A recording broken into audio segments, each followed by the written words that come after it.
எல்லாருக்கும் வணக்கம். இப்போ வந்து நம்ம ஃபேஸ்புக், வாட்ஸ்அப்பில் பார்த்திங்கன்னா வந்து நம்ம ஜல்லிக்கட்டுனா என்ன, ஜல்லிக்கட்டில் வந்து ப்ரீடிங் சைன்ஸ் இருக்குது. ஜல்லிக்கட்டு வந்து நம்ம பாரம்பரியம், ஜல்லிக்கட்டு வந்து நம்ம கலாச்சாரம் அப்படின்னு எக்ஸ்பிளைன் பண்ணிகிட்ருக்கோம். இது நம்ம தமிழர்கள் ஆகிய நமக்கு இந்த ஜல்லிக்கட்டை பற்றி தெரிஞ்சால் போதும். மிச்சம் யாருக்குமே நம்ம இதை எக்ஸ்பிளைன் பண்ணணுன்ட்டு வந்து நமக்கு அவசியமே கிடையாது.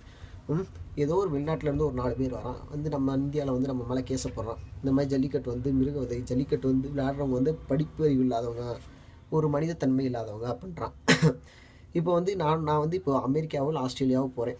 ஓகே, இப்போ நான் போய் அந்த இடத்துல வந்து நான் ஒரு கோர்ட்டுக்கு போய் நான் கேஸ் போடுறேன். என்னங்க உங்கள் ஊரில் வந்து ஒரு பொண்ணு வந்து 4 கல்யாணத்துக்கு மேலே பண்ணுது, ஒரு பையன் வந்து ஒரு 4 பொண்டாட்டி வச்சு 4 பொண்டாட்டி கட்டுறான், அந்த மாதிரி நான் கேஸ் போட்டேன். அவன் என்ன பண்ணேன்?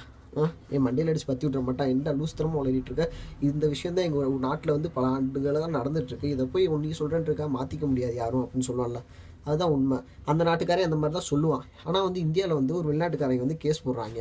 அதை வந்து நம்ம வந்து ஓகே அப்படின்னு கேஸ் போட்டு போய் பார்த்தா அந்த ஜட்ஜு வந்து சொல்கிறாரு, நீங்கள் வந்து சிங்கத்தை அடக்க வேண்டியதானே, நீங்கள் வந்து ஜல்லிக்கட்டை வந்து வீடியோ கேம் விளையாட வேண்டியதான் பண்ணுறாங்க. ரொம்ப அருமையான பதில். நாங்கள் வந்து வீடியோ கேம் விளையாண்டுக்கிறோம் ஜல்லிக்கட்டை. அப்போ வந்து இப்போ வந்து ஒரு திருடனை பிடிக்கிறீங்கன்னு வச்சுக்கோங்க. திருடனை பிடிக்கிறீங்க, பிடிச்சி அவனை வந்து போலீஸ் ஸ்டேஷனை ஹேண்ட் ஓவர் பண்ணுறீங்க. போலீஸ் ஸ்டேஷனில் போய்ட்டு விசாரிக்கிறீங்க. அப்புறம் கோர்ட்டுக்கு கூப்பிட்டு வரீங்க. கோர்ட்டில் வந்து தண்டனை வாங்கி கொடுக்குறீங்க. அப்புறம் வந்து தண்டனை காலங்கள் வந்து ஒரு 2 வருஷம் 3 வருஷம் வைக்கிறீங்கன்னு வச்சுக்கோங்களேன். அந்த 2-3 வருஷம் வந்து நீங்கள் தான் வந்து திருடனுக்கு வந்து அந்த கிரிமினலுக்கு வந்து சாப்பாடு எல்லாம் ப்ரொவைட் பண்ணுறீங்க, ஃபெசிலிட்டி எல்லாம் அரேஞ்ச் பண்ணி கொடுக்குறீங்க. எல்லாமே உங்கள் செலவு தான்.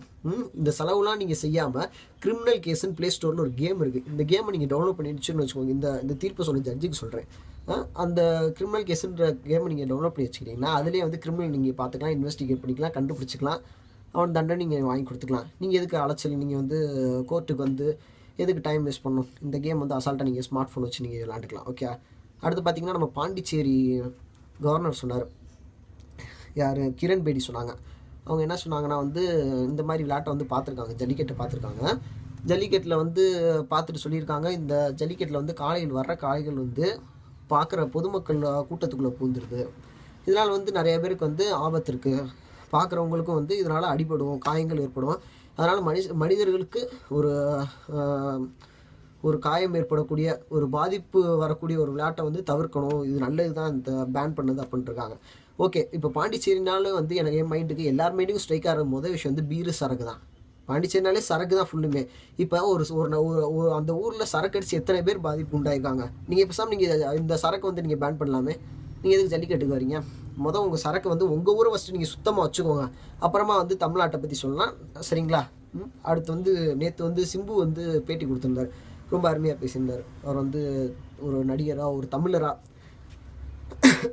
அவர் சொல்லியிருந்தார். என்னென்னா வந்து ஜல்லிக்கட்டு வந்து கலாச்சார விளையாட்டு அப்படின்னு சொல்லியிருந்தாங்க. ஓகே, சூப்பராக பேசியிருந்தார். உடனே வந்து ஒரு கோஷ்டி கிளம்பிட்டாங்க. சிம்பு வந்து தமிழர், அதனால தான் வந்து அவர் வந்து சப்போர்ட் பண்ணியிருக்காரு. இது அஜித், விஜய், ரஜினி எவனாச்சும் வந்து சப்போர்ட் பண்ணுவானா, தனுஷ்லாம் வந்து சப்போர்ட் பண்ணுவானா அப்படின்னு கேட்குறாங்க.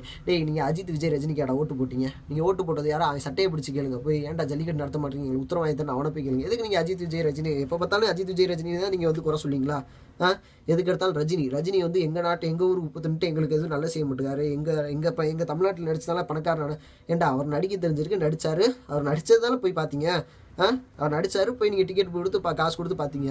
இப்போ வந்து அவரை எல்லாத்துக்குமே வந்து தப்பு சொல்ல ஆரம்பிச்சிட்டிங்க. அவர்கிட்ட கேட்குறதுக்கு நம்ம யாருக்குமே ரைட்ஸ் கிடையாது. அவங்க ஒரு நடிகர்கள், அவர்கள் நம்மளை என்டர்டெயின் பண்ணுறாங்க.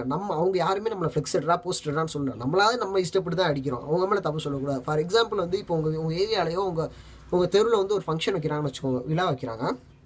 அந்த விழாவுக்கு வந்து ஒரு ஆடலும் பாடலும் நிகழ்ச்சி வைக்கிறீங்க. அப்போ 4 கலைஞர்கள் வந்து ஆடுவாங்க. ஒரு ஆம்பளைங்க பொம்பளைங்க வந்து ஆடுவாங்க. ஆடினா என்ன செய்வீங்க? கை தட்டுவீங்க, விசில் அடிப்பீங்க, காசு கொடுப்பீங்க இருந்துச்சுன்னா. கொடுத்துட்டு ஓகே நல்லா இருக்குன்னு பார்த்துட்டு போயிருங்க. உங்கள் ஏரியாவில் வந்து தண்ணி பிரச்சனை வரும். இந்த ஆடல் பாடல் வந்து நிகழ்ச்சி வந்து கண்டக்ட் பண்ணாங்களே அந்த நடிகர்கள், அவங்கள வந்து கூப்பிட்டு வந்து பார்ப்பியா? அவங்கள வந்து நிற்பியா? அவங்ககிட்ட வந்து கேட்பியா? தண்ணி பிரச்சனையாக இருக்குது, நீங்கள் வந்து கவுன்சிலர்கிட்ட சொல்லணும். அவங்கள்ட்ட போய் கெஞ்சுவீங்களா? மாட்டிங்களா? நீங்களாக தானே நேராக போவீங்க. உங்கள் ஏரியாவில் ஒரு கரண்ட் சப்ளை வரல, யார்கிட்ட போய் சொல்லுவீங்க? கவுன்சிலர்கிட்ட தானே போய் சொல்லுவீங்க. அவர்கிட்ட தான் போய் கேட்பீங்க. நீங்கள் போய் ஆடல் பாடல் வச்சு உங்களை என்டர்டெயின் பண்ணாங்களே, அவங்கள்ட்ட போய் வாங்க சார் எங்களுக்கு வந்து சப்போர்ட் பண்ணுங்கன்னு கேட்பீங்களா? மாட்டிங்களா?